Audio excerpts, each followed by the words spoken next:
Halo teman-teman, kembali lagi di podcast Night in Tokyo, sebuah podcast yang melahirkan perspektif baru tentang Jepang dari cerita-cerita kehidupan orang-orang Indonesia di Jepang.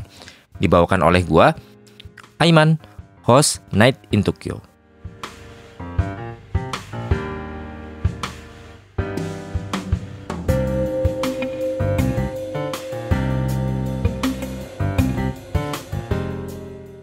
Halo teman-teman, kembali lagi dengan gua Iman di Night in Tokyo. Gimana teman-teman kabarnya semingguan ini? Semoga teman-teman tetap sehat, tetap baik-baik aja, tetap lancar semuanya, kerjaannya, ya karirnya juga, dan yang masih studinya juga. Untuk kesempatan kali ini teman-teman, gua kedatangan salah seorang penerima beasiswa juga. Jadi udah berapa ya? Banyak loh sebenarnya yang datang ke sini. Mulai dari Gines, ada Bang Toru juga, terus ada Rara juga, dan di sini ada Evelyn. Halo. Halo semuanya. Ya, jadi Evelyn ini itu tadinya senpai gua teman-teman di TSB. No. Jadi waktu gua masuk ke Semongaku itu, angkatan gue tuh dulu ada Gines, ada Irfan juga, mungkin kenal juga ya. Nah di situ, Evelyn itu satu tingkat di atas gitu. Jadi ya kita kenalnya dari situ. Evelyn sendiri bisa ceritain dulu nggak sih backgroundnya gimana gitu loh? Maksudnya asalnya dari mana, lahir di mana, terus sekolah di mana dan lain-lain sebelum akhirnya nyampe ke Jepang. Gitu. Jadi nama saya Evelyn. Saya asalnya dari Medan. Dulu pas 2016 saya terima beasiswa namanya Membuka Gakusho yang bisa datang 2016 saya datang ke Jepang, dapat beasiswa Membuka Gakusho. Terus sampai sekarang udah lulus dari S1 Universitas di Jepang. Sekarang kerja di Jepang. Dan sebelumnya tuh pas sebelum dapat beasiswa Membuka Gakusho itu sebenarnya itu saya tidak ada niat sama sekali untuk ke Jepang sama sekali. Gak suka Jepang juga? Gak suka anime sama sekali juga. Gak ada hubungan ketertarikan kayak otaku ya? Atau gimana otaku anime gitu, sama sekali tidak ada kayak kepengen banget gitu ke Jepang gitu. Kenapa yang buat saya pertama pengen datang ke Jepang itu karena sebenarnya saya tuh suka sama bahasa. Jadi pas dulu sebelum datang ke Jepang itu kan pas SMA ini mesti pilih salah satu eskul gitu. Eskulnya itu mau sport kayak badminton atau apapun gitu. Yang penting harus ada satu eskul buat dapat nilai gitu. Jadi gak ada yang buatku tertarik pas dilihat di majalah dinding gitu di sekolah gitu yang mading, untuk mading sekolah ada tuh, kok kayaknya gak cocok ya semua eskul ke aku gitu. Badminton gak, gimana ya mau dapet yang seru gitu kan. Pas pertama lihat itu mataku itu kayak wah ada bahasa Jepang, Nihongo gitu kan. Belajar eskul satu minggu sekali belajar bahasa Jepang, terus gratis gitu kan. Diajari sama guru gitu kan. Jadi pas itu memang aku di sekolah memang ada belajar bahasa, selain bahasa Jepang itu ada belajar bahasa Chinese juga di sekolah sama bahasa Inggris memang. Cuman dari SMA itu kayak langsung masuk gitu ke eskul bahasa Jepang. Udah itu sebenarnya saya tidak terpikir sama sekali selama 3 tahun saya eskul di bahasa Jepang itu pikir untuk masuk ke daftar beasiswa ke Jepang atau gimana gitu. Cuman sekedar kayak memang suka aja gitu sama bahasa gitu kan.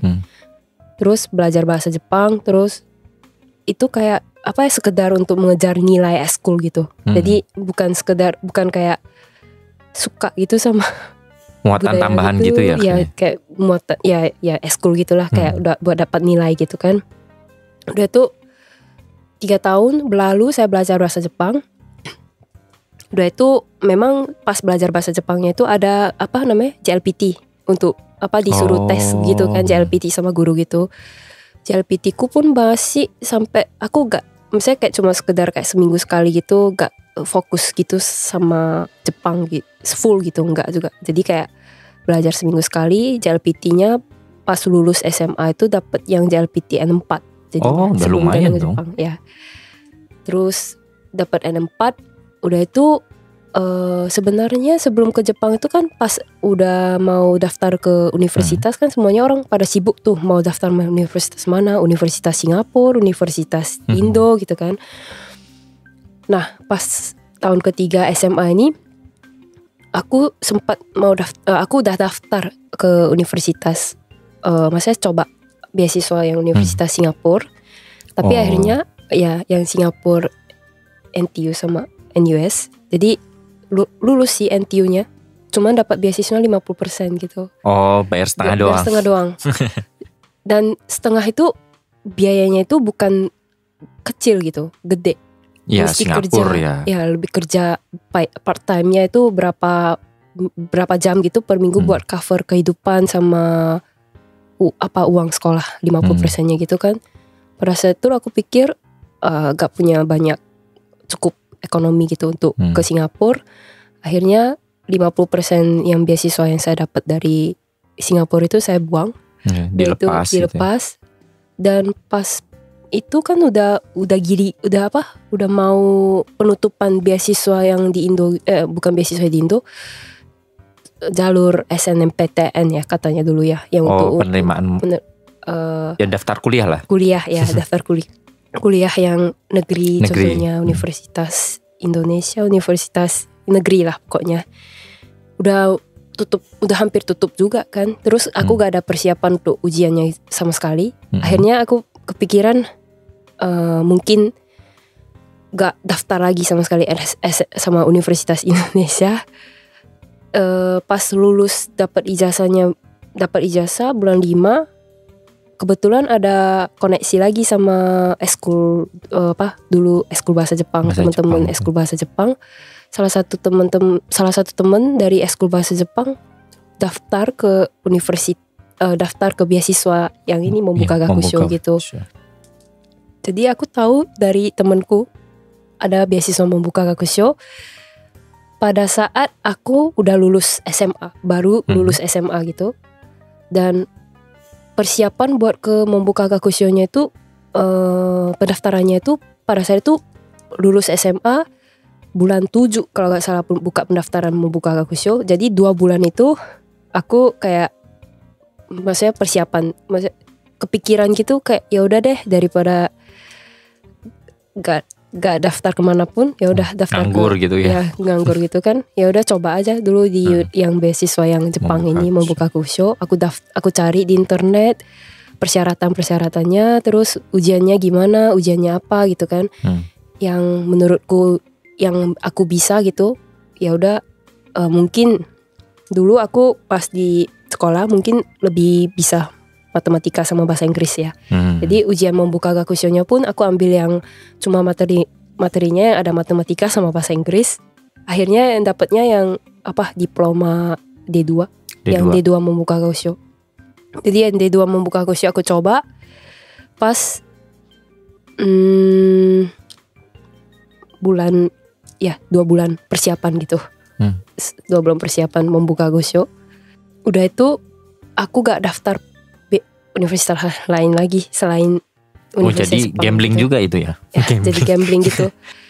Ya udah pasrah juga sih. Mungkin kalau yang bulan 7 daftar bulan 7 universitas yang beasiswa ke Jepang ini gak dapet, mungkin tahun depan next aku baru daftar ulang lagi gitu yang universitas di Indonesia ataupun di mana gitu. Jadi kayak beruntung maksudnya kayak masih beruntungnya dapat atau enggak gitu ya.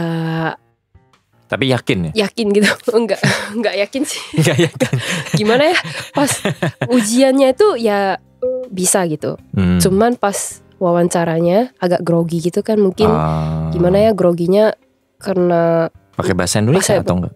Oh ya pakai bahasa Inggris sih. Jadi bahasa Inggris pun grogi gitu. Jadi kayak gak kebiasaan gitu pakai bahasa Inggris gitu kan. Cuman udah persiapan juga sih wawancaranya mau jawabnya gimana gitu kan.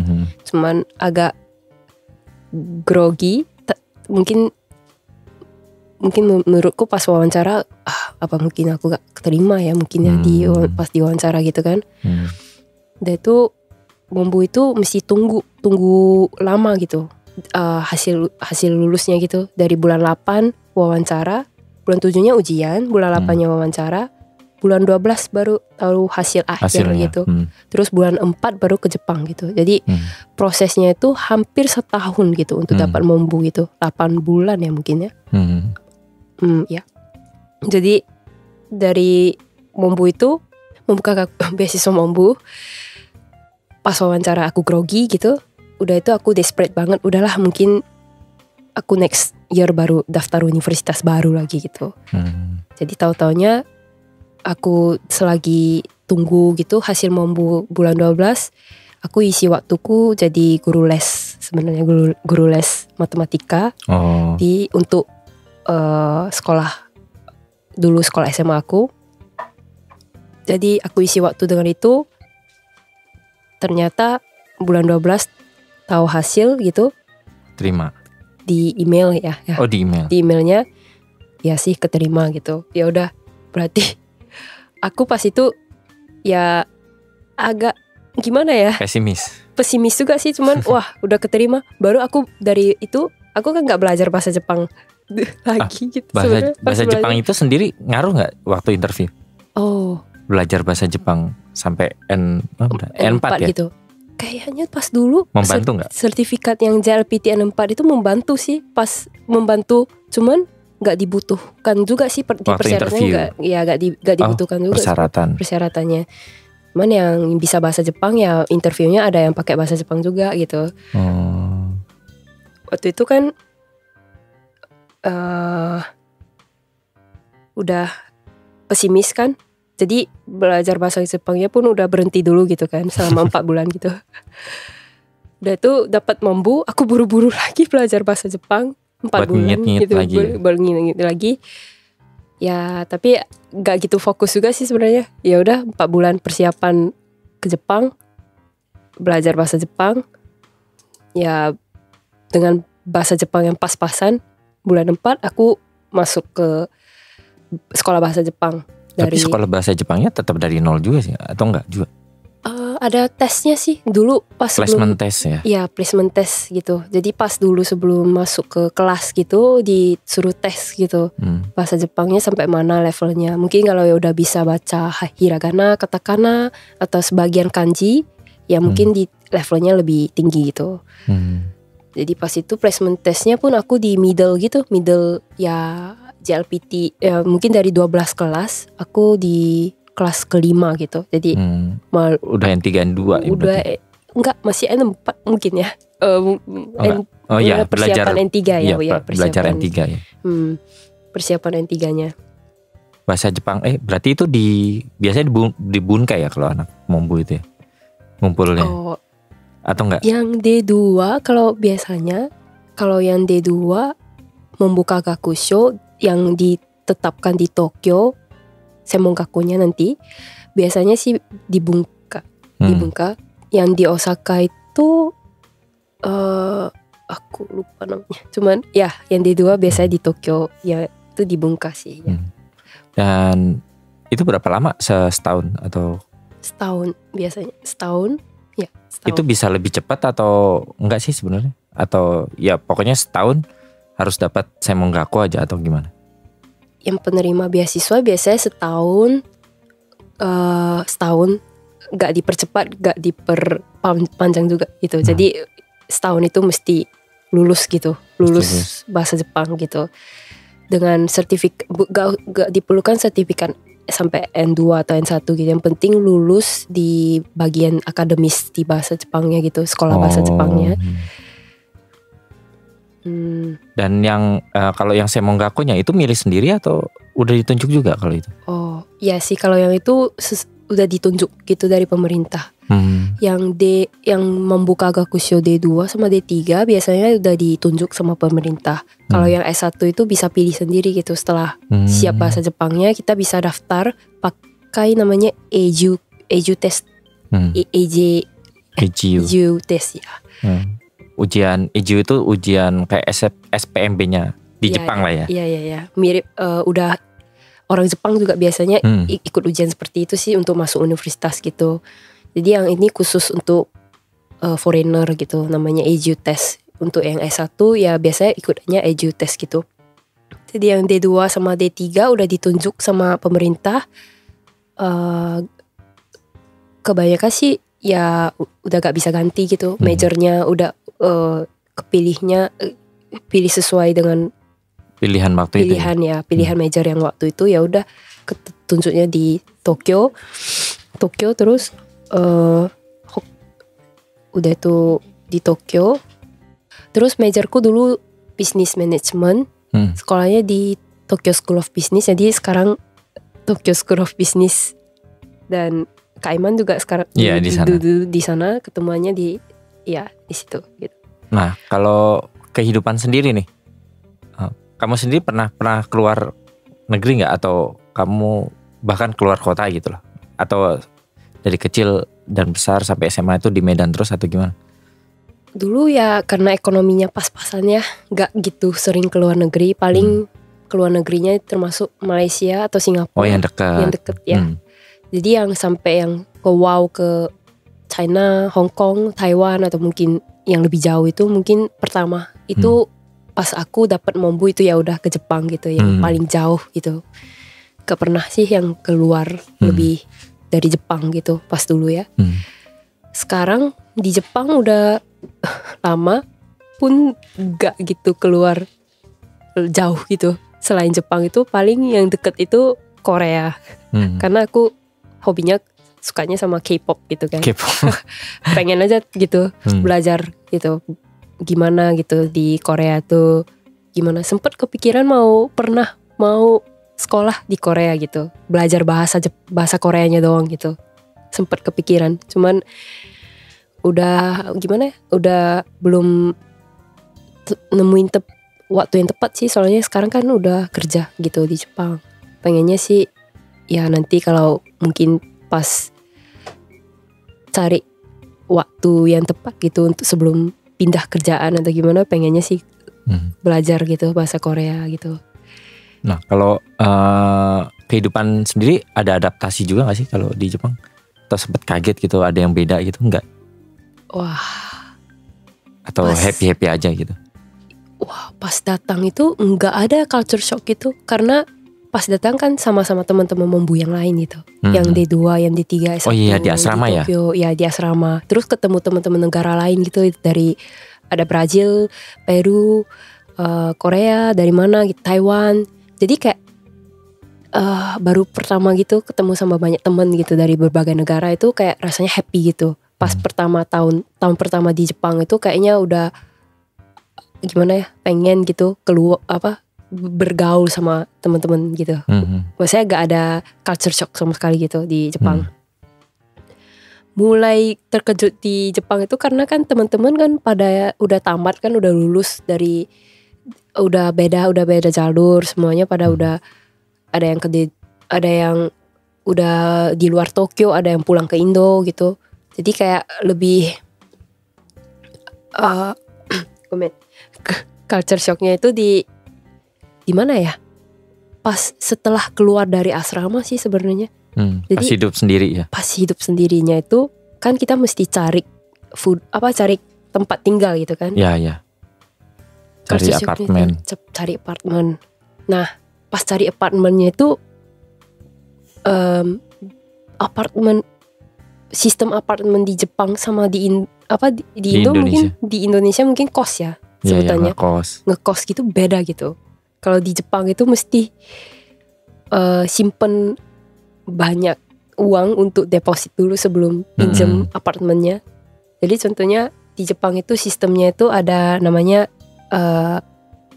sistem deposit untuk perumahannya itu, meskipun kita mesti kontrak gitu kan, kontrak apartemennya itu mesti bayar untuk uang muka sewa kosnya itu sekitar 4 bulan dari 4 kali berarti 4 kali lipat dari harga per sewanya. bulan sewa.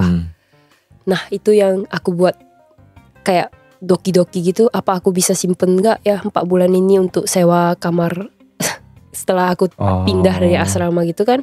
Itu nggak di cover sama Di cover sama membuka kausio. Iya. Ya itu dari simpanan kita sendiri gitu, simpanan tapi uang jajan gitu. Uang per bulannya. Uang per bulannya dapatnya itu iya. udah termasuk di situ ya. Jadi pinter-pinter kita mengalokasikan ya. Bener-bener. Ini buat asrama ini. Oh gitu. Jadi pas itu kan ada harus simpen uang gitu kan, 4 bulan 4 kali lipat dari harga kos di Jepang. Apartemen di Jepang itu harga per bulannya itu kan kira-kira yang paling murah pun yang sempit gitu ya 50.000 yen ya mungkin ya. Kali 4 berarti 200.000 yen. Nah dari 200.000 yen itu kita mesti bayar, dan 200.000 yang kita bayar itu untuk kontrak biasanya 2 tahun gitu. Nanti setelah 2 tahun mesti diperbaharui kontrak kita gitu kan, untuk apartemen biasanya. 200.000 yang kita bayar itu katanya kan ada tiga jenis. Kenapa 4 kali lipat itu 1 bulannya itu diambil sama Fudosang biasanya. Fudosang ambil fee agentnya. Fudosang itu agent untuk cari apartemen gitu. Fee agentnya 1 bulan. Terus raking kan itu uang terima kasih. Uang terima kasih gitu.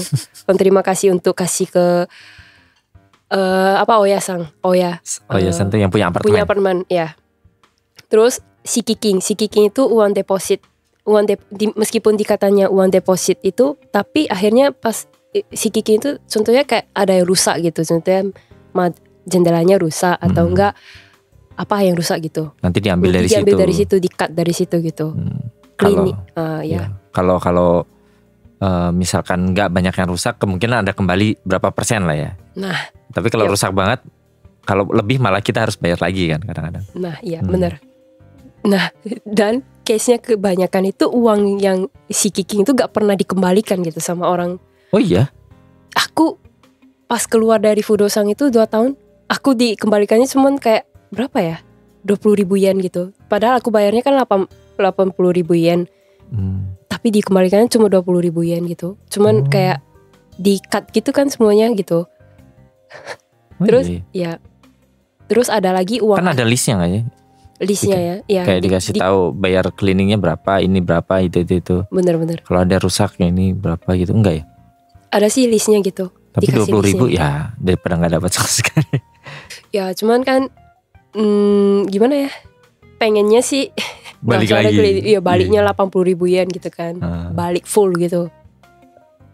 Tahu-taunya dikembalikannya cuma 20.000 yen gitu. Wah, berarti untuk sewa 1 apartemennya itu kita mesti habisin kayak 20 juta gitu untuk per kamar gitu kan. Dan meskipun itu kan ada asuransi juga, 1 bulannya itu sebenarnya kasih kayaknya asuransi 1 bulan juga ya. Per kontrak. Jadi kalau 2 tahun di tahun pertamanya bayar asuransi. Iya. Nanti kalau perpanjang lagi biasanya di perpanjang itu bayar lagi, ntar asuransinya bayar lagi. Gitu. Pas tahun pertama asuransinya kan harganya kali 1 bulan, biasanya kali 1 bulan dari harga rumah kalau nggak salah ya. Atau bukan, 50%. kalau asuransi kayaknya beda deh itu. Kalau asuransi sekitar tergantung harga rumahnya berapa persen gitu. Iya, berarti aku salah ngomong. 3,5 bulan gitulah kira-kira untuk bayar uang mukanya. Tapi ada juga yang ada satu lagi bayarannya. Uang kunci. Uang kunci. Uang kunci. Uang apa lagi? Untuk yang dikenakan uang muka gitu. Justru uang asuransi itu nggak terlalu besar. Yang besar tuh kan ya itu agent fee, uang kunci, uang terima kasih, sama deposit. Jadi 4 kan biasanya. Nah dari 4 itu kadang-kadang memang ada yang nggak, ada yang ininya nggak ada, itunya nggak ada itu. Tapi yang memang ada semua itu mahal banget sih memang sih. Dikali 4 belum uang cleaning fee-nya, belum uang asuransi, uang penjamin. Yang kalau kita kan pasti ada penjamin tuh, perusahaan yang menjaminkan itu biasa 10% atau 20% gitu dari uang sewa. Jadi misalkan kita nggak bayar, mereka dulu yang bayar, mereka yang menagihkan ke kita gitu. Ada juga tuh. Ya memang ini benangnya rumit banget sih. Ya itu. Itu pasti foreigner shock sih sebenarnya. waktu pertama kali, apalagi orang Indonesia yang kebiasaan ngekos gitu datang ke Jepang, buset ini bayar apaan gitu loh, kayak gitu-gitu kan ya. Nah, perlu persiapan uang segede gitu 4 kali lipat Buat dari pindah ya. ya buat pindahan gitu kan. Ya bukan ya tetap harus bayar karena kan memang udah ketetapannya karena tergantung apartemennya, ada yang rankingnya, ada yang nggak usah bayar, nggak usah bayar uang terima kasih gitu. Cuman kebanyakan sih kalau mau cari yang tempat yang aman, apalagi bagi cewek gitu kan mesti bayarnya yang lebih mahal gitu, ada ranking. Oh iya, biasanya kalau tempat bagus kayak gitu. Security ya, yang securitynya bagus biasanya harus bayar gitu, ranking, uang terima kasih supaya terjamin gitulah pokoknya apartemennya untuk ditinggal gitu kan. Kalau kamu baito juga nggak? Baito ya sih, baito. Buat jadi pas bahasa Jepang belum begitu lancar, mau gimana pun udah harus ngumpulin uang segede ini gitu kan. Mau gimana pun harus kerja gitu. Baito bagi foreigner biasanya baito itu ketetapan dari imigrasi mesti 28 jam. Iya, 28 jam per minggu. Tapi dengan syarat udah harus datang ke Jepang setelah 3 bulan kalau nggak salah baru bisa dapat cap dari imigrasi itu. Oh, itu dulu pas dulu aku. Ya. Iya. Sekarang beda. Udah beda. Kalau sekarang tuh gini sih sebenarnya. Memang ada dua tipe orang yang udah tahu dari agennya dikasih tahu, oh kamu harus ngisi form ini nih. Jadi ketika saat kita datang ke Jepang, imigrasinya tuh udah langsung kasih cap itu.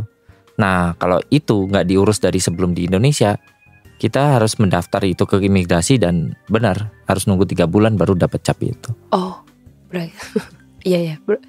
Ya sih sebenarnya penerima beasiswa Mombu biasanya sih ya agak fokusin belajar. Cuman bagi yang penerima yang D2 biasanya sih diperbolehkan baito gitu.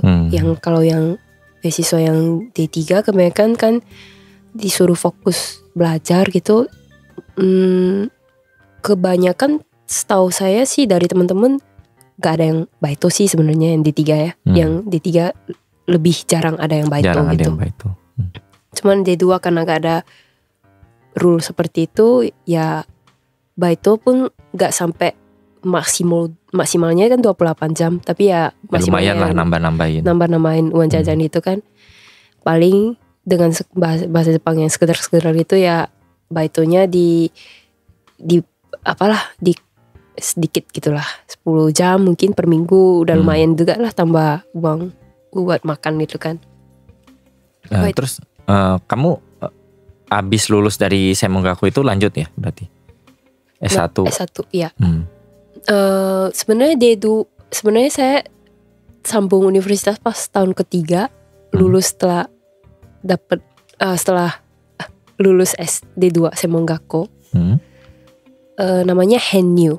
Prosesnya namanya Hennyu itu Hennyu itu namanya perpanjang, kayak perpanjang tahun, perpanjang dari anak Semongaku atau Kosen yang D3 Kosen atau D2 perpanjang ke universitas biasanya namanya Hennyu.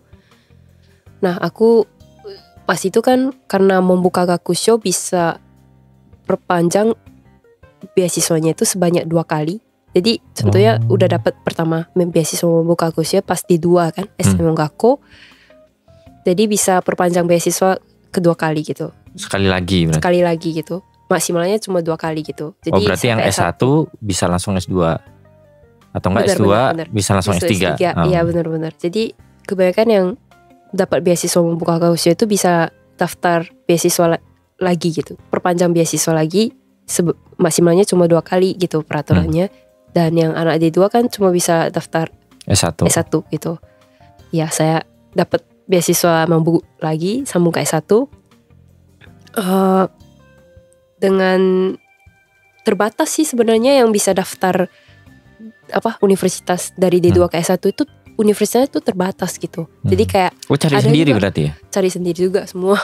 Jadi kayak ada juga list gimana ya, contohnya yang benar-benar yang terkenal gitu, universitas yang terkenal di Jepang itu seperti Tokyo University atau Waseda University, Keio University yang udah benar-benar top university gitulah, yang terkenal gitu, kebanyakan nggak bisa Hanyu gitu, nggak terima Hanyu gitu. Jadi Nggak terima admissionnya itu ini ya, anak yang lanjut Semongaku ya, dari Semongaku dari D2 gak diterima gitu kan. Jadi ya listnya itu terbatas.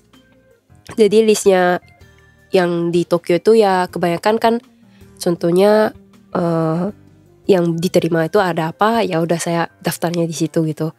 Waktu itu saya daftarnya 3 universitas sih sebenarnya untuk Hanyu gitu. Takutnya nanti yang 2 universitasnya gak lulus gitu kan. Ya udah 3 universitas. 2 atau 3 lupa saya.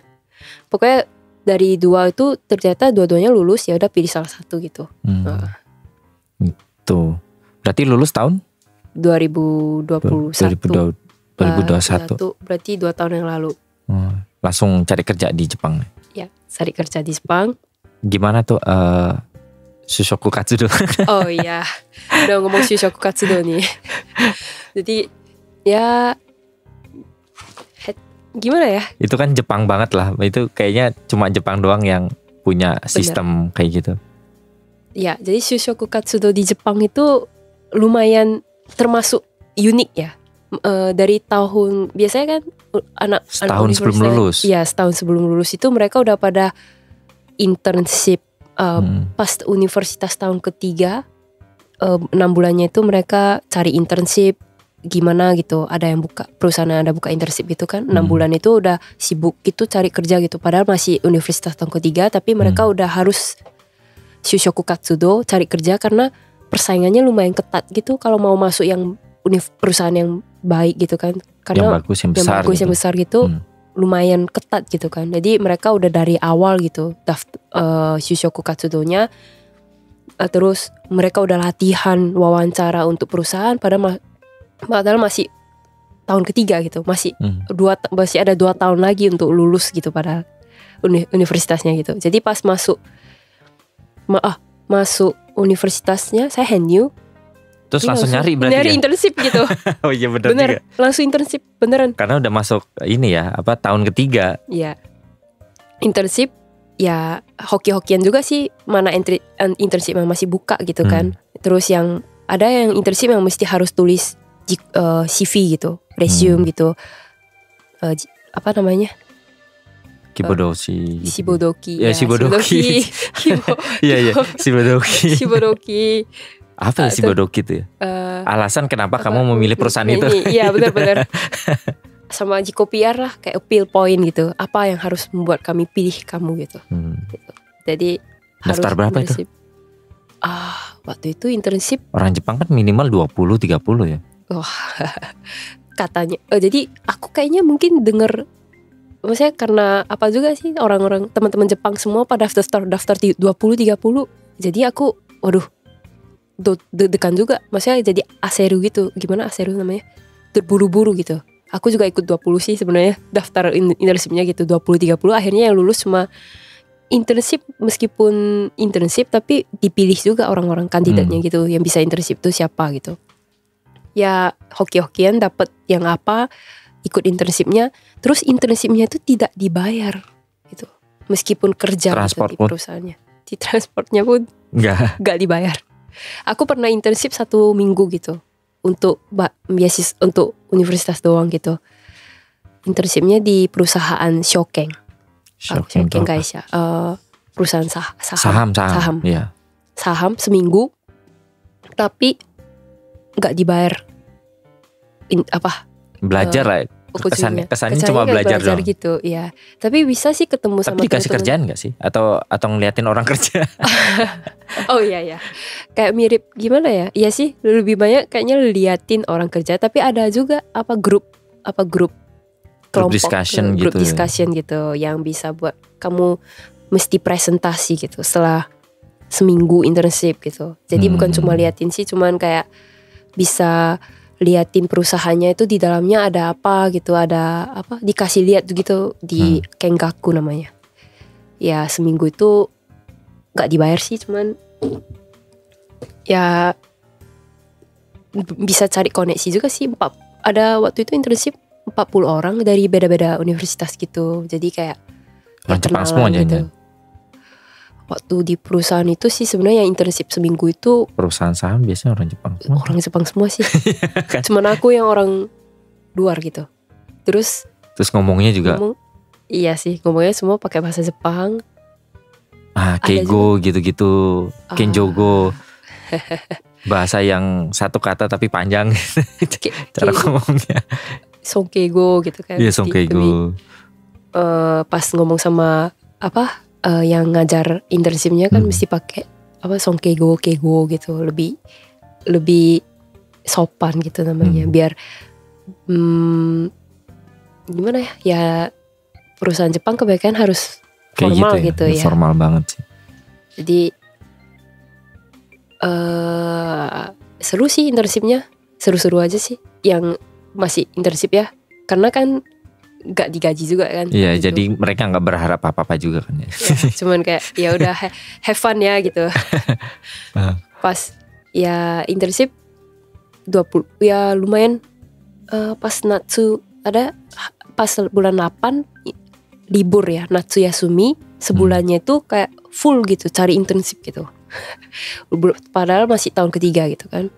Nah udah itu internship tapi hoki-hokian juga sih bisa dapat atau enggak gitu, yang perusahaan yang gede gitu kan. Ya ada yang juga yang cuma denger internship, bukan internship sih, cuma denger Setsumeikai namanya, kayak perusahaannya itu gimana gitu, pengenalan perusahaannya itu internship. Ya lumayan cari pengetahuan juga sih untuk next stepnya itu Shushoku Katsudo namanya. Jadi sebelum Shushoku Katsudo itu mesti internship dulu gitu, biar lebih ada koneksi gitulah sama perusahaan-perusahaan gitu kan. Nah kamu ini pekerjaan yang sekarang yang di tempat internship itu atau enggak juga? Enggak sih. Pas daftar internship, pas daftar Shushoku Katsudo-nya ternyata yang perusahaan yang aku internship ini gak lolos gitu. Padahal kan katanya kalau udah internship biasanya kebanyakan bisa lolos gitu. Kemungkinan Shushoku besar. Katsudo ya udah bisa lolos lah pokoknya. Makanya kenapa saya internship itu karena kemungkinan besar ya dapat kerjaan di situ. Iya, karena udah dikenali gitu kan, ada koneksi gitu, dan ternyata gak lolos di perusahaan itu. Ya akhirnya aku pas tahun keempat. Oke teman-teman, sebenarnya ada kesalahan teknis tadi. Jadi kita ngobrol sebenarnya udah panjang 60 menit. Rupanya cuma kerekam 38 menit, dan tadi itu kepotongnya mulai dari si Evelyn cerita tentang internship di Jepang gitu loh. Jadi ya itulah kayak gimana culture-nya di internship yang gak dibayar gitu. Kalau job hunting di Jepang itu kayak gimana sih?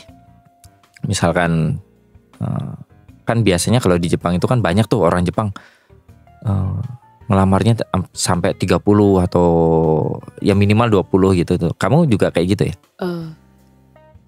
Ya sih, job huntingnya tuh jadi setelah internship, job hunting tahun ketiga universitas itu kan internshipnya kan 20, seperti yang bilang kan, contohnya hoki-hokian gitu, dapat 20 perusahaan bisa internship, ya nggak dibayar ya dapat. Nah job huntingnya itu lebih mengerikan gitu. Jadi kan ada sampai teman-temanku itu yang orang Jepang sampai daftar sampai 60 gitu, 80 perusahaan. Terus nah ya aku tahu sih mereka itu udah persiapannya dari tahun ketiga universitas, yang pas internship itu mereka udah persiapan untuk job hunting gitu kan, 60 perusahaan gitu. Aku mah karena semua job hunting mesti dalam bahasa Jepang ya, tulisan entry sheet-nya tuh, lamaran kerjanya juga harus dalam bahasa Jepang, jadi mungkin agak susah gitu tulis sampai 60 perusahaan gitu untuk shibodoki atau alasan untuk kenapa pilih perusahaan. Dan harus beda-beda lagi semuanya ya. Iya harus beda-beda. Terus 60 perusahaan itu diganti-ganti kan perusahaannya itu mau perusahaan ini harus shibodokinya yang seperti ini gitu kan. Jadi harus benar-benar udah paham gimana cara tulis dalam bahasa Jepangnya itu kan susah ya kalau bagi foreigner ya. Biasanya kalau tulis itu biasanya harus butuh waktu satu perusahaan itu 1 hari gitu, tulis entry sheet-nya doang gitu. Jadi kayak ya karena mulainya juga internship, setelah internship kan harus sambilan belajar, sambil university, sambilan internship, sambilan cari kerja juga kan, jadi gak ada waktu banyak gitu untuk job hunting juga. Ya akhirnya job huntingnya memang udah dipertimbangkan dulu goalnya itu pas bulan 3 sebelum masuk universitas tahun keempat itu, aku daftarnya tuh goalnya itu cuma perusahaan besar gitu. Perusahaan besar gitu, aku list gitu perusahaan besar di Jepang itu apa. Terus ada aku kayaknya listnya ada sampai 60 juga sih perusahaannya di Jepang yang gede gitu kan. Tapi akhirnya aku cuma bisa daftar 20 perusahaan yang gede gitu. Terus 20 sampai 30 kalau gak salah yang aku tulis entry sheetnya. Terus dari 20-30 perusahaan yang dapat jobnya itu cuman 5 perusahaan yang dipanggil untuk buat interview. Oh, wawancara. Interview. Job huntingnya itu yang dipanggil interview itu cuma 5 perusahaan dari 20 sampai 40. Tahu saya sih list saya itu ada 60 gitu juga. Cuman yang saya mampu daftar itu cuma 40 perusahaan gitu kan. Yang terakhir dipanggil 5 perusahaan. Dan dari situ udah masuk bulan keempat. Karena kan bulan 3 itu masa dimana orang biasanya bulan 3 itu mau mulai tahun keempat di Jepang itu, mulai semester barunya kan dari bulan 4 gitu. Jadi tahun keempat itu bulan 3-nya itu udah daftar. Sebelum masuk tahun keempat bulan 3-nya daftar ke perusahaan, entry sheet di submit online semuanya. Online semuanya. Terus bulan keempat itu pas masuk tahun keempat university itu dipanggil wawancara gitu. Jadi butuh waktu sebulan gitu untuk nunggu sampai seleksi untuk wawancara. Karena yang daftar ke perusahaan Jepang yang gede itu biasanya beribu-ribuan gitu, 10 ribuan. Padahal yang biasanya di job huntingnya ada aplikasi namanya Mynabi.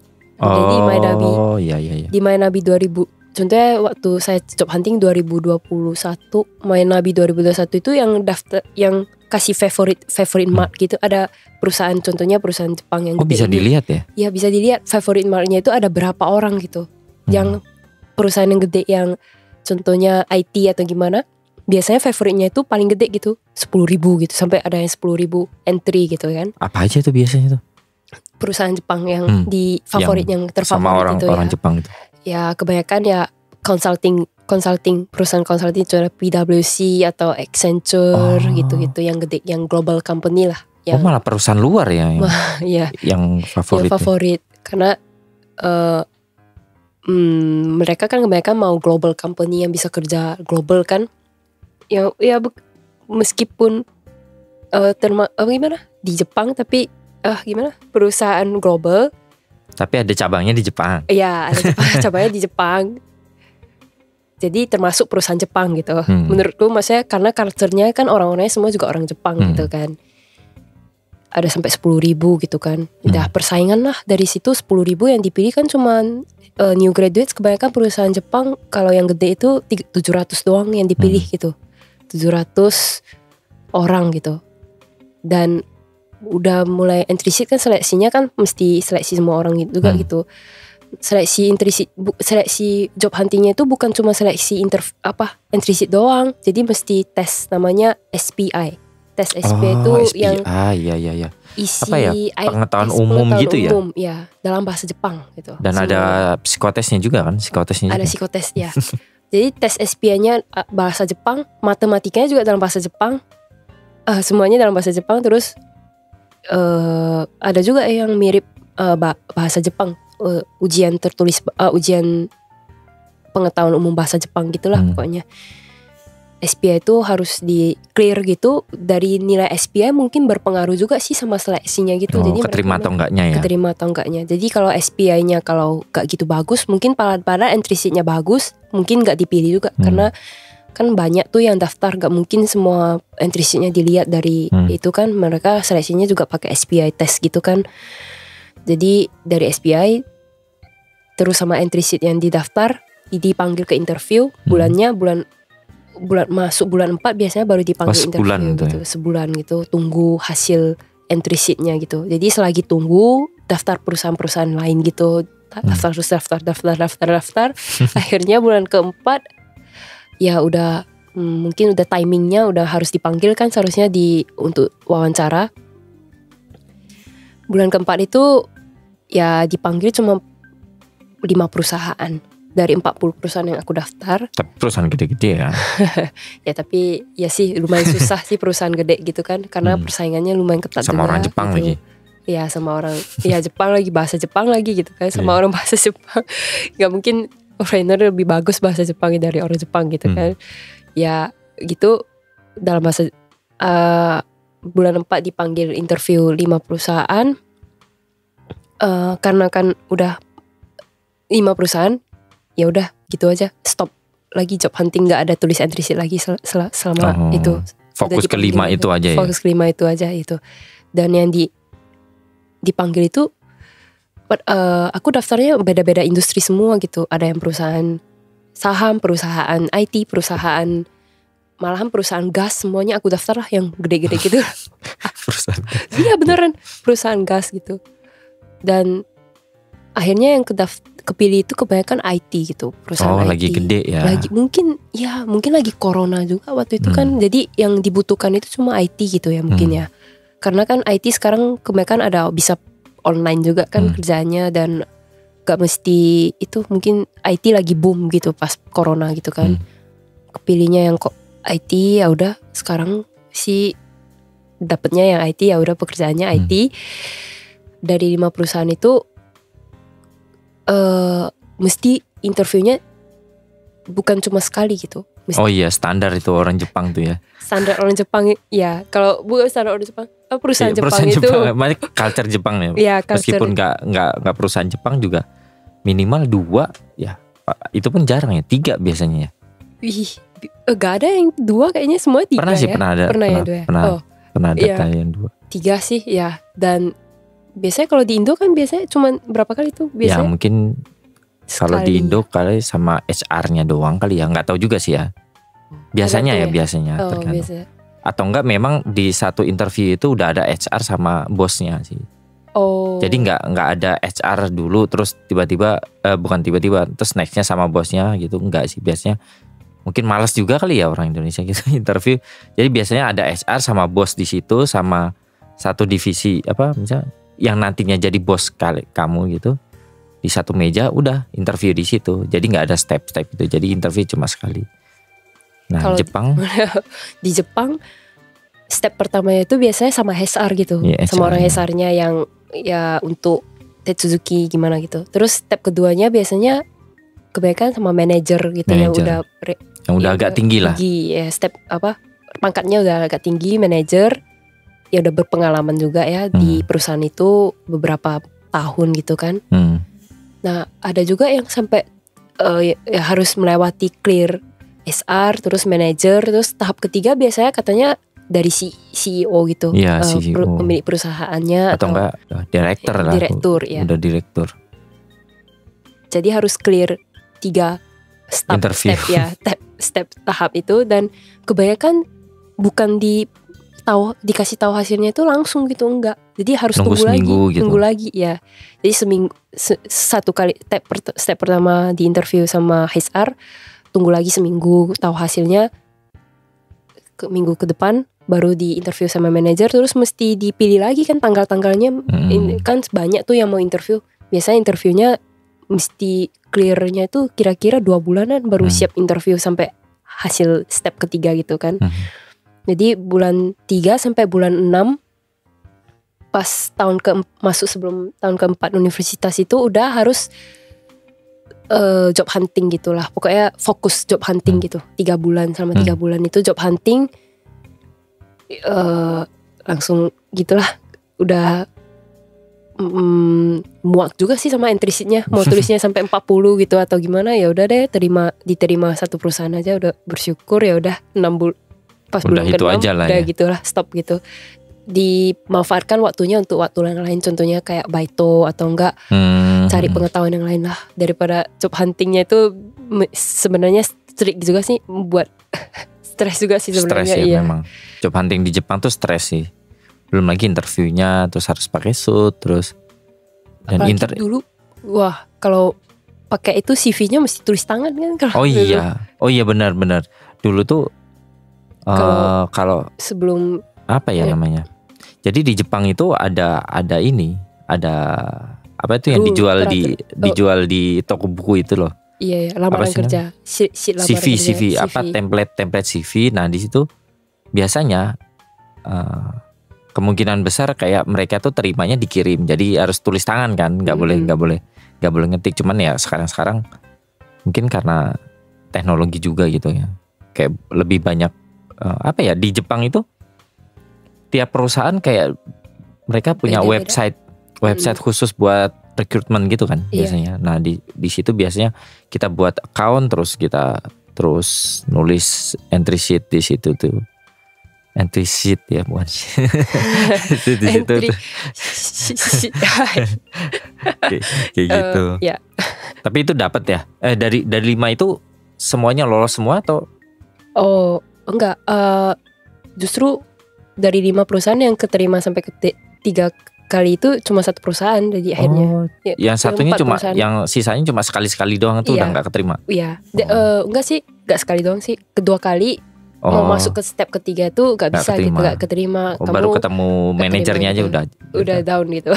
udah. Tapi capek lah ya itu Iya. pasti capek. Meskipun 2001 tuh berarti ini kan 2020 apa? 2020. 2020 Corona. pas Pas corona banget ya. Iya, pas sebelum corona itu orang-orang kan pada itu harus ke tempatnya apa nunggu itu seleksi interviewnya kan mesti nunggu lagi di situ, bukan online kan. Kalau sekarang kan online kan lebih fleksibel gitu.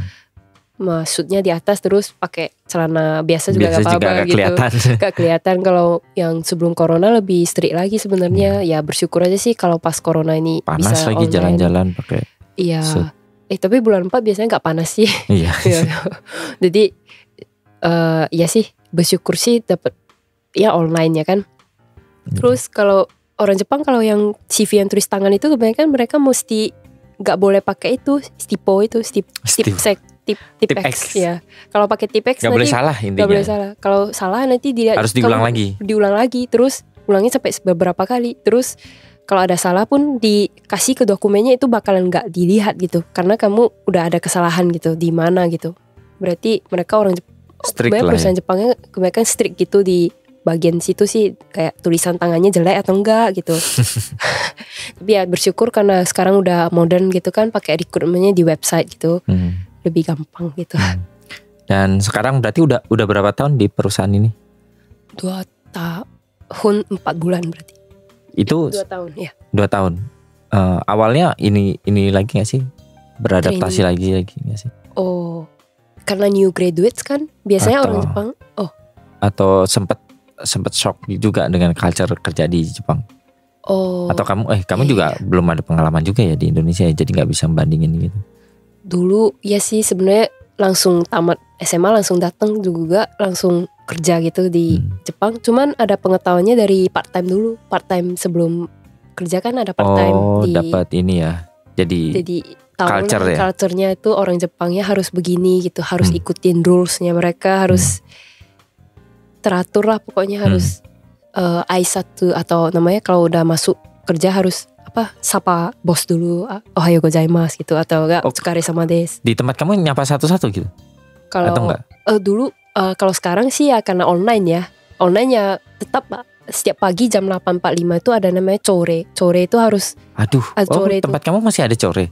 Iyalah kan, contohnya core itu untuk kakuning confirm task kita gitu, hari ini kita ngapain gitu. Jadi kita harus meeting pagi lah ya. Meeting pagi ya. Core itu meeting pagi itu kayak grup gitu, manajer sama semua membernya. Member timku sekarang ada 10 orang. Jadi 10 orang itu meeting pagi. Satu orang itu harus beritahu gimana hari ini perkembangannya apa, ngapain gitu ya, ngerjain apa gitu. Kamu satu harian ini mau ngerjain apa, terus goalnya apa gitu, harus beritahu hokoku namanya, menginformasikan. Informasi ya. Jadi harus sapa bos, harus gimana, harus ceria lah pokoknya. Jadi kalau new graduates itu lebih dilihat itu apa, nggak tahu masih apa namanya. Oh iya, masih karena dari nol gitu semua orang. semua gitu. kalau di Jepang itu new graduates itu mereka nggak punya apa ya, nggak punya ekspektasi secara skill lah ya, karena dianggap mereka tuh sama semuanya ya, di training dari awal gitu kan. Jadi kayak mau nggak punya skill pun, kalaupun kita apa ya namanya ya, giat buat belajar apa ya, ilmu di perusahaan itu tuh ya nggak masalah kan biasanya di Jepang itu. Iya. Biasanya kebanyakan meskipun di universitasnya udah punya skill, contohnya programming atau apapun, mereka nggak apa ya, mereka ada sih di namanya apa, koreo di Ayo apa? Aku juga nggak tahu. dipertimbangkan. Oh, dipertimbangkan skillnya, maksudnya dipertimbangkan. Oh, bukan 0-0 banget lah ya, bukan 0 banget nilainya. lah, pokoknya masih ada dipertimbangkan gitu. Contohnya skillnya ada di programming, ada di matematika, di mana gitulah, pokoknya ada dipertimbangkan juga. Cuman kebanyakan kan new kan, semua yang gemba, yang apa namanya, kerja lapangannya itu kan masih baru bagi kita gitu, new graduates gak tahu apa-apa gitu kan. Jadi harus belajar dari senpai di training tuh. Ya, di training 1 tahun biasanya ya standarnya. Tergantung perusahaan sih. Kalau yang IT biasanya kan kebanyakan orang gak tahu programming atau apa, jadi mungkin agak lama trainingnya. Jadi setahun biasanya sih OJT. Jadi setelah di training itu belajar gitu, belajar sambilan dapat gaji gitu. Selama setahun gitu kebanyakan. Kalau yang IT lebih lama lagi, ada yang 1,5 tahun baru di training gitu, di training contohnya programmingnya atau enggak skill yang lain gitu kan. Di training terus OJT itu baru masuk training itu belajar, terus baru OJT itu baru belajar dari senpai gitu. Gimana contohnya biar beradaptasi lah sama tim gitu. Jadi sekarang kan udah tahun ketiga masuk ke perusahaan ini, berarti ya udah harus bisa sedikit gitu, setelah training harus bisa skill ini gitu. Ya gitulah. Jadi 2 tahun di Jepang. Yang kalau kamu sendiri apa sih yang melelahkan sebenarnya kalau kerja di perusahaan Jepang gitu? Iya. Yang paling melelahkan. Yang paling atau melelahkan. Menguras otak dan pikiran. Iya sih, banyak sih sebenarnya. Yang contohnya kayak harus lebih itu ya. Kebanyakan new graduates bukan dilihat dari skill ya. Jadi mereka harus kayak tadi kita bilang ya. Jadi harus pinter gimana menyenangi bos gitu. Gimana caranya bersosialisasi, bukan dalam arti yang negatif gitu, yang bersosialisasi, terus pokoknya positif thinking gitu. Jadi mereka lebih menilai kita itu dari sisi attitude-nya. Iya, benar. Attitude sama learning. Contohnya sertifikat apa yang kamu dapat punya gitu. Oh iya, atau di Jepang banyak tuh yang kayak gitu, tes inilah, tes itulah, tes itulah. Contohnya sertifikat IT ini gitu, IT Microsoft atau gimana, Azure gitu, atau kalau dalam bagian IT ya ada banyak sertifikatnya. Jadi mereka membayar kita untuk dapat sertifikatnya. Oh, itu mereka yang bayar? Mereka yang bayar. Sertifikatnya juga pas ujian juga mereka yang bayar gitu. Jadi ya. Kalau nggak lolos gimana? Kalau nggak lulus biasanya sih dimarahin. Nggak dimarahin, cuman tahu malu gitulah. Sorry malu gitu, aku nggak lulus gitu, boleh gak aku tes ulang gitu. Tapi biasanya dikasih sih tes ulang. Karena ada budgetnya gitu, budget dari perusahaan gitu. Dikasih sekali tes yang IT, yang sertifikat IT itu nggak murah loh sebenarnya. 2 juta satu kali tes. 2 mang berarti. 2 mang gitu. Tapi mereka mau kasih gitu.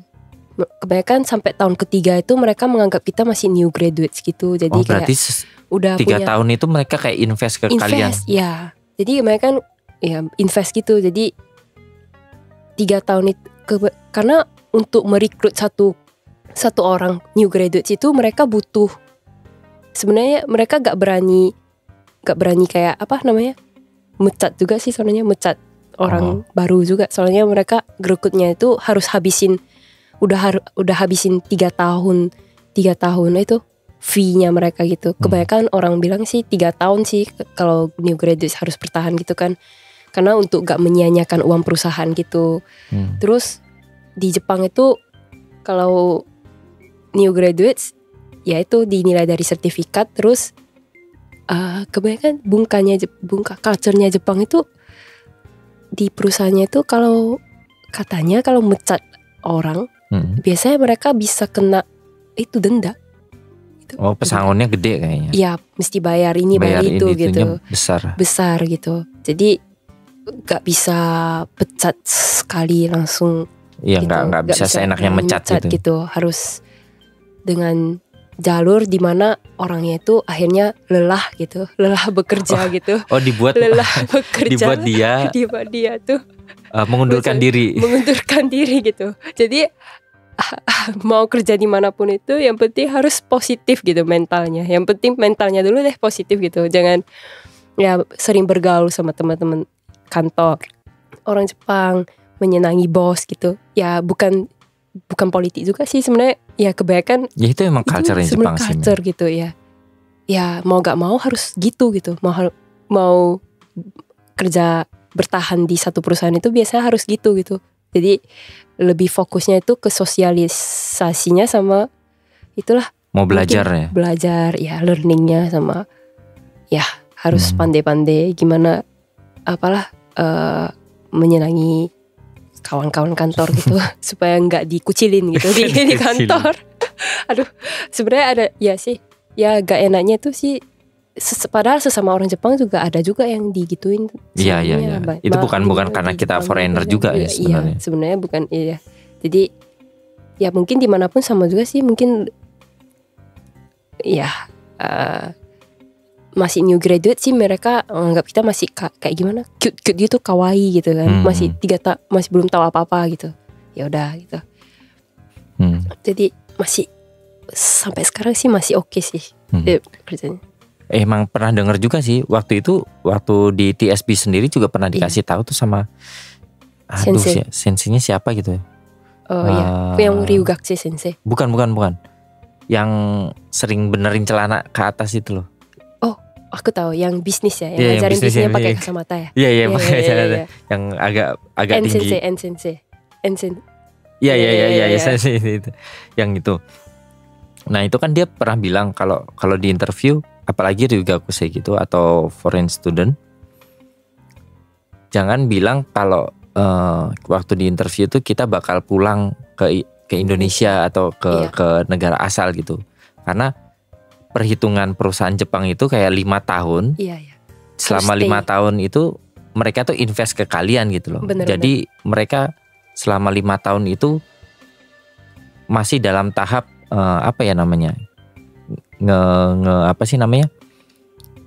ngembangin kalian gitu. Jadi di selama 5 tahun itu mereka menganggap mereka belum dapat apa-apa gitu kan dari kalian gitu. Nah, makanya itu kayak udah basic knowledge-nya kita sebagai foreign student itu kalau interview di perusahaan Jepang, jangan bilang kalau kita bakal balik misalkan misalnya ditanya cuma gitu kerja 1 bulan terus balik ke Indo gitu ya. Ataupun ya kalau sebulan, kalau bahkan ditanya kayak 3 tahun nanti bakal kemana, 4 tahun gitu kemana, kalau kita bilang pulang itu tuh kayak udah out gitu. Ada juga bahkan di pertanyaan wawancara itu ada yang ditanyakan. Jadi setelah kamu berencana kedepannya, kamu berencana gimana, mau pulang ke Indonesia atau masih mau kerja di Jepang gitu. Jadi kebanyakan aku jawabnya itu sementara ini aku masih mau di Jepang gitu. Jadi gak pernah ada kata pulang ke Indonesia. Karena alasannya ya memang sebenarnya sayang juga sih kalau pulang, gimana ya, udah 7 tahun di sini terus. Kamu sendiri? Aku sendiri sih, aku sendiri. Permanen residensinya kan cuman dapat kalau persyaratan permanen residensinya kan 10 tahun ya mesti tinggal di Jepang gitu kan. Kejadiannya pas interview kenapa gak boleh pulang ke Indonesia itu karena itu mereka investasi ke kita gitu. Jadi kalau 5 tahun tiba-tiba kita udah pulang, berarti mereka ya, nganggap terbayar juga lah. investasinya nggak kebayar gitu loh. Jadi kita harus kerja lebih dari 5 tahun dulu ya, setidaknya lah ya. Karena selama jangka waktu itu tuh mereka tuh kayak ngebayar kamu untuk kamu belajar gitu loh, ya nggak sih? Iya, makanya sertifikatnya gak lulus pun dibayar juga. Iya kan, kayak gitu. Jadi ya mungkin teman-teman yang nanti kayak interview kerja di Jepang tuh ya gitulah, bohong-bohong dikit lah gitulah. Gak usah jujur banget gitu. Kalau misalkan udah punya rencana pulang dalam 3 tahun ya gak usah bilang 3 tahun ntar pulang, karena itu udah out banget sih ketika mereka dengar 3 tahun, berarti kamu cuma berencana kerja di sini 3 tahun doang. Sayangin ya sih investasi mereka ya. Secara hitung-hitungan di mereka pun nggak masuk, jadi udah pasti kecoret nama kamu sih. Nggak segeri itu sih. Kebanyakan ya dilihat juga sih, mungkin kalau udah pinter programming langsung rekrut juga sih kalau orangnya gitu biasanya. Itu kan khusus sebenarnya. Iya. Apa ya? Itu pengecualian sih sebenarnya. Iya sih. Di Jepang tuh ada satu profesi yang sangat menjadi pengecualian buat foreigner. Itu tuh IT memang. Oh iya. Karena IT itu banyak pekerjaan IT yang nggak membutuhkan bahasa Jepang. Itu tuh jarang banget. Iya. Makanya terus, aku keterimanya semua IT semua mungkin ya. Terus banyak kerjaan IT juga yang ngerekrut dari luar. Jadi nggak ada interview yang segimananya bisa dapat. Nah, mungkin buat IT sih itu kayak pengecualian gitu loh. Tapi secara industri secara umum itu tuh kayak udah patternnya orang Jepang. Meskipun mungkin ada yang perusahaan Jepang yang udah modern lah, udah meninggalkan pakem-pakem kayak gitu. Tapi biasanya ya kita percaya aja sih sama orang Jepang yang ngajarin kita ya. Maksudnya kalau dipikir-pikir ya logis juga sih memang. Kalau orang fresh graduate tuh at least setahun lah, itu tuh udah cepet kita di training gitu. Terus tiba-tiba kita ngilang kan, itu kayak kalau orang Jepang didengar hal kayak itu di awal kayaknya udah minus banget sih kayaknya. Iya benar sih. Bohong-bohong dikit lah ya. Soalnya kan ya buang uang juga soalnya mereka buang uang juga kan. Iya. Ngegaji orang buat training. Ya benar-benar mau kerja di Jepang ya benar sih kata Kak Iman juga, bohong dikit.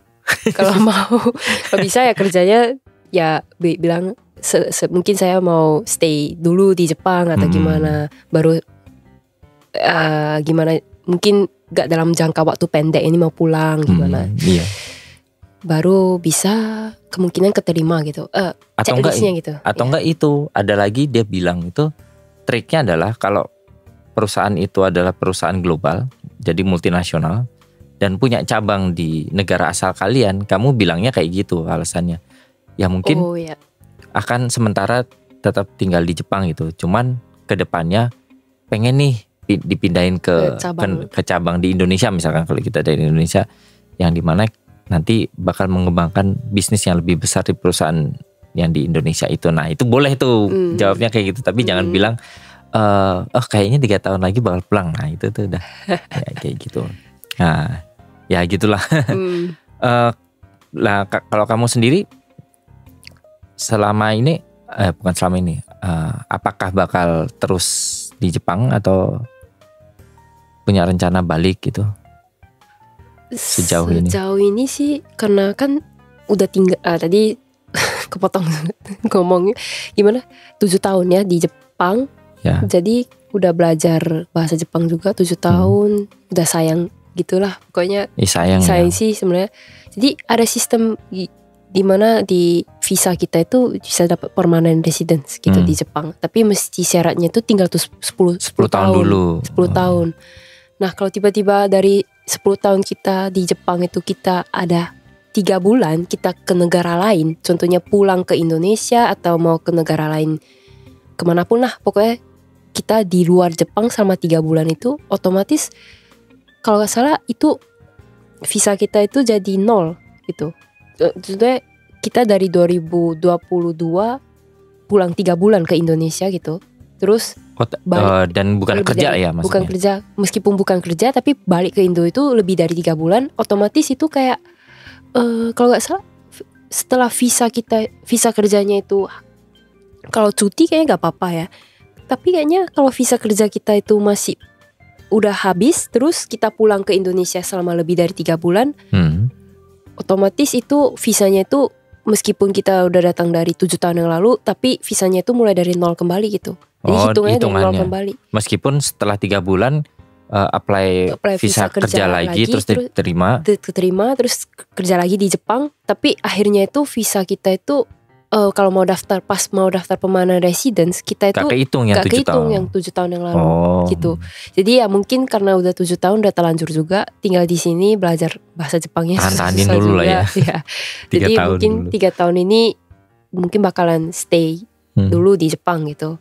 Ya dapat permanent residence dulu, nanti biar bisa bolak-balik ke Jepang. Mana tahu nanti ya lebih gampang sih nanti biar dapat permanent residence itu ya safe aja sih, biar kerjaan juga nanti kalau gak kerja di Jepang juga biar bisa terus gitu tinggal di Jepang terus gitu meskipun pengangguran gitu. Kalau visa kerja kan mesti kerja gitu, harus gak boleh pengangguran gitu di sini. Oh, baito juga gak boleh kan? Baito kayaknya gak kehitung di visa kerja gitu. Jadi mesti harus yang kontrak yang kontrak full time gitu, biar kehitung visa kerja gitu, dapat visa kerjanya itu. Kalau gak ada kerjaan, pengangguran selama 3 bulan di Jepang, atau peraturannya udah berubah atau enggak aku belum cek, cuman dulu aku pernah dengar kalau gak ada kerjaan selama 3 bulan di Jepang, pengangguran gitu, katanya sih bisa deportasi gitu ke Indonesia gitu, karena kan kita gak bayar pajak, otomatis kan mereka gak mau kalau kita gak bayar pajak gitu kan. Pengangguran orang Jepang, perusahaan Jepang pemerintah Jepang itu kan maunya foreigner itu bayar pajak gitu untuk tinggal di Jepang gitu. Ya mungkin selagi bisa dapat permanent residence ya mungkin nanti lebih bisa free gitu, meskipun fleksibel pengangguran ya. Biar ya permanent residence itu kan biasanya udah sama statusnya kayak orang Jepang gitu, meskipun warga negaranya masih kan orang Indonesia, cuman permanent residence ya udah safe lah, pokoknya udah bisa tinggal di Jepang sama kapanpun kamu mau, bolak-balik juga boleh gitu. Ya sementara sih mungkin di Jepang dulu, nanti next setelah dapat PR nggak tahu lah ya. Setelah dapat PR ya masih mikir-mikir mungkin ya cari pekerjaan lowongan yang lebih baik dari Jepang, atau mungkin buat bisnis baru di Indonesia mungkin. Atau koneksi itu, juga antara Indonesia dan Jepang. Bener-bener, atau koneksi hubungan Jepang sama Indonesia yang bisa diperkembangkan di Indonesia gitulah. Oke. Mungkin ini buat pertanyaan penutup. Seperti biasa, semua guest yang datang ke Night in Tokyo akan ditanya 2 pertanyaan ini. Jadi pertanyaan pertama itu, apa sih suka dan gak sukanya dengan kehidupan di Jepang? Ya, kalau masalah suka sih semua rata-rata saya suka ya. Contohnya makanan di Jepang itu enak-enak ya, cocok sih sama saya. Terus transportasi di mana-mana pakai kereta api, train. Menurutku sih gampang kemana-mana gitu. Kalau mau ke Shibuya cuma 20 menit naik train gitu kan.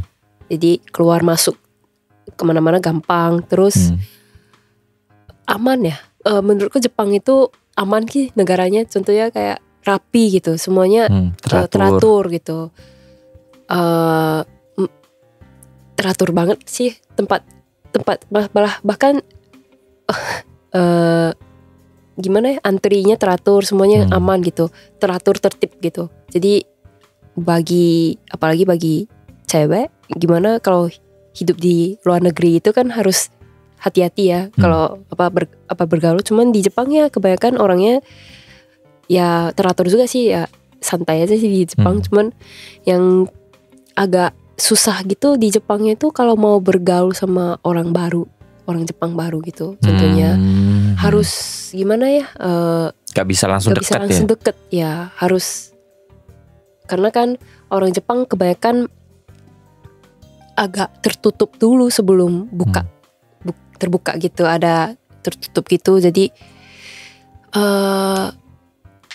susah sih kalau mau ngobrol langsung sama curhat gitu, contohnya kalau sama teman-teman orang itu kan langsung ketok tangga itu, yuk aku mau curhat nih hari ini, aku ada masalah nih gimana gitu kan. Contohnya mau curhat gitu bisa langsung ketok tetangga gitu kan atau gimana. Kalau orang Jepang agak susah sih, soalnya mereka kan lebih menyendiri gitu, terus lebih butuh privacy gitu masing-masing gitu. Dan kalau mau curhat pun harus di line itu, contohnya mau ada kontak di line gitu contohnya sama orang Jepang, harus nanya dulu apa aku boleh gak gangguin Sibuk dulu, atau enggak, sibuk atau enggak gitu. Sebelum telepon gitu. Kalau orang Indonesia mau telepon langsung telepon aja, gak usah nanya dulu sibuk atau enggak gitu biasanya kalau sama yang teman deket gitu kan. Kalau orang Jepang sih biasanya harus ada tata keramanya dulu sebelum nanya. Harus nanya dulu curhat, boleh gak aku curhat sekarang gitu. Karena kan mereka kan ada waktunya, ada baito, ada privasi masing-masing juga ada kan, ada kerjaan masing-masing juga, aktivitas gitu. Nah, di situ aku merasa beda di Jepang sama di Indonesia gitu. Kalau teman-teman di Indonesia biasanya kan lebih have fun, terbuka gitu kan. Kalau mau cerita ya cerita gitu kan. Kalau Jepang mesti di susun dulu jadwalnya jauh-jauh hari gitu. Contohnya mau ketemuan nih, yuk mau ke Shibuya, mau lihat firework kah? Atau Shibuya gak ada firework, bentar, di mana? Di Enoshima contohnya ada firework nih, yuk mau ketemuan gak gitu kan. Harus jauh-jauh hari dulu, 1 bulan sebelumnya baru biasanya bisa ketemuan gitu. Orang Jepang biasanya lebih jadwal tersusun gitu. Jadi harus lebih gimana ya? Lebih nggak fleksibel lah ya. Lebih nggak fleksibel sih. Kalau Indonesia sendiri, apa yang nggak suka dan suka dengan kehidupan di Indonesia? Semua saya sih sebenarnya nggak ada yang nggak suka sih di Indonesia. Santai sih soalnya. Gue kan. Ya cuman itu sih di Indonesia malahan saya lebih suka makanan Indonesia daripada makanan Jepang ya menurutku, karena kan makanan Jepang kebanyakan gak ada yang pedes kan. Terus tapi ya di Indonesia itu cuman satu aja sih keamanannya. Kalau bisa sih ya sih kalau keluar ke mall atau kemana, apalagi udah agak malam itu, ya apalagi tasnya itu gak bisa yang pakai yang terbebas gitu. Kalau di Jepang mau pakai tas apapun itu mereka aman gitu, gak di jamret lah. Semuanya atau gitu. Ninggalin barang sembarangan, kemungkinan aman lah. Ya. Kalau di Indonesia mungkin agak was-wasannya itu di pas bawa tas keluar atau di keamanannya itu agak kurang gitu. Jadi gak bebas gitu kalau mau bawa barang-barang gitu kan. Ya semuanya sih baik-baik. Maksudnya semuanya suka sih sebenarnya. Ya keamanannya aja ya kurang ya. Iya. Ya kriminal receh kayak gitu kan di Indonesia banyak ya. Maksudnya bukan ngomongin yang besar ya, kayak pembunuhan gitu ya. Maksudnya kayak pencurian, terus orang godain gitu. Godain orang lewat kayak gitu-gitu kan di Indonesia banyak gitu loh. Nah, cuman ya di Jepang hal-hal kayak gitu relatif nggak ada lah ya. Kita ninggalin barang juga tinggalin aja itu, misalnya kayak ke toilet gitu di kafe, ninggalin laptop dan segala macam, biasanya nggak ada yang ngambil. Nah itu nggak mungkin tuh di Indonesia, kita balik udah pasti hilang. Wah kalau di Jepang kan biasanya orangnya itu nggak berani megang barang orang lain juga. Oh iya benar juga ya. Lebih fokus diri sendiri deh pokoknya. Iya di Jepang ya. Iya. Oke. Ya mungkin itu aja teman-teman buat episode kali ini. Terima kasih buat Evelyn yang udah menyempatkan waktunya buat datang ke Night in Tokyo. Dan terima kasih juga buat teman-teman yang udah tetap setia dengerin Night in Tokyo. Semoga bermanfaat. Kalau teman-teman yang dengerin pengen tanya-tanya gitu tentang beasiswa atau kerja di Jepang atau kehidupan di Jepang, boleh ini nggak berbagi gitu Instagram atau apa gitu? Oh ya boleh, kalau teman-teman mau bertanya tentang beasiswa atau cara gimana sambung dari sambung universitas dari D2 ke S1 universitas atau kehidupan Jepang, tentang kehidupan Jepang atau gimana cara nyari apartemen Di Jepang. Atau pokoknya traveling juga boleh. Kalau mau ada pertanyaan boleh silahkan DM atau hubungi saya di Instagram. Nama Instagramnya Everin JP. Pakai R ya? R, iya. Bukan pakai R. Karena ya biar mirip orang Jepang gitu. Biar. Ya itu dia teman-teman, silahkan kalau mau tanya-tanya yang sopan ya. Yang penting yang sopan ya. Ya yang penting yang sopan. Kalau yang nggak ada berhubungan sama sekali dengan Jepang, mungkin sorry saya nggak balas DM-nya atau enggak di ya. Dan jangan lupa juga teman-teman buat follow Instagram Night in Tokyo juga di night.in.tokyo. Di sana biasanya gue bakal berbagi informasi yang berkaitan tentang podcast ini atau hal-hal yang berkaitan tentang Jepang, teman-teman. Dan teman-teman juga bisa kunjungi langsung di website www.nightin.tokyo.com. Di sana ada foto-foto, ada blog juga yang gue tulis, dan tentunya teman-teman bisa dengerin seluruh podcast ini mulai dari episode yang paling awal sampai episode yang paling baru. Semuanya ada di www.nightin.tokyo.com. Oke, sekali lagi terima kasih buat Evelyn udah berbagi ceritanya di Night in Tokyo, meluangkan waktunya buat datang ke Night in Tokyo. Dan terima kasih juga buat teman-teman yang udah setia dengerin Night in Tokyo sampai sekarang. Selamat malam, selamat beristirahat, dan sampai jumpa lagi di episode Night in Tokyo selanjutnya. Bye-bye. Semoga bermanfaat. Bye-bye.